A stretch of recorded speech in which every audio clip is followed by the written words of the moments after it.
Hello everyone, আমার নতুন একটা ভিডিওতে সবাইকে অনেক অনেক ওয়েলকাম। এটা হলো সোমবারের ভিডিও। শ্রাবণ মাসের প্রথম সোমবার আমি আর সুমন দুজনেই পালন করেছিলাম।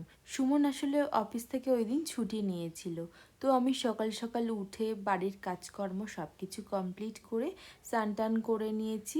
এইবার যাব ঠাকুরের কাজকর্ম করার জন্য। আর রান্না বান্না তো সেই দিন খুব বিশেষ ছিল না, কারণ বাবুর জন্যই শুধু করেছিলাম একটু ডাল সিদ্ধ আলু সিদ্ধ ভাত করে দিয়েছিলাম। আর আমরা তো ওই ঠাকুরের ভোগে যে হবিষ্যি করি তো সেটাই খাবো। আর দেখলে তোমাদেরকে আমি দেখালাম আমার হাতে এই কালো কালো কি হয়েছে।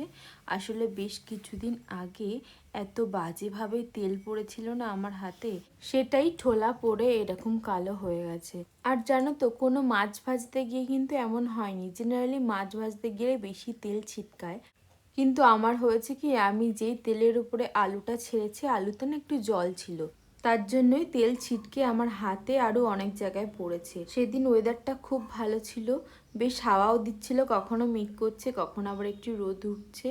আমি তো বাইরে দাঁড়িয়ে বেশ অনেকক্ষণ টাইম কাটালাম। তারপরে চলে এসেছি ঠাকুরের পুজো দেব বলে। আগে শিব ঠাকুরকে স্নান টান করিয়ে মাথায় বেলপাতা, দেখো এখানে তো আমার বেলপাতা তেমন পাওয়া যায় না, ওই জন্য আমি একটি রূপোর বেলপাতা করে রেখেছি। তো সেটাই প্রতিদিন ঠাকুরকে মাথায় দিয়ে ফল মিষ্টি দিয়ে সব কিছু দিয়ে পুজো দিয়ে দিলাম। আর গোপালকেও খুব সুন্দর করে আমি সাজিয়ে দিয়েছিলাম ওই দিন। 12টার মধ্যে আমার পুজো দেওয়া হয়ে গেছিলো। তারপরে আমি বাবুর খাবারটা করে ওকে খাইয়ে দিয়ে ঘুমও পাড়িয়ে দিয়েছিল সুমন। তারপরে চলে গেছি আমাদের যে হব্বিষি রান্নাটা করতে হয় সেটা করার জন্য। আর এই যে সরাটাতে আমি রান্না করছি দেখলে, সেই সরাটা না সুমনের ঠাকুমা দিয়েছিল জেম্মাকে। আর আমরা এখানে আসার আগে জেম্মা ওটা আমাকে দিয়েছে, যে আমি যাতে সোমবার করে ওতে হবিষিটা করতে পারি। বিকেলে একটু রেডি হয়ে বেরিয়েছিলাম, আমাদের পাশেই গেছিলাম। আসলে শ্রাবণ মাসে তো সবাই কাচের চুড়ি পরে সবুজ রঙের, তো আমি না কোনো দিন পরিনি, মানে কোনো বছরই পরিনি। তো এই বছর ফার্স্ট টাইম আমি কিনলাম পরবো বলে। আর ওখান থেকে সোজা চলে গেছিলাম মন্দিরে। মেন বেরোনোর উদ্দেশ্য এটাই ছিল যে আমি একটা পুজো দেব, তাই।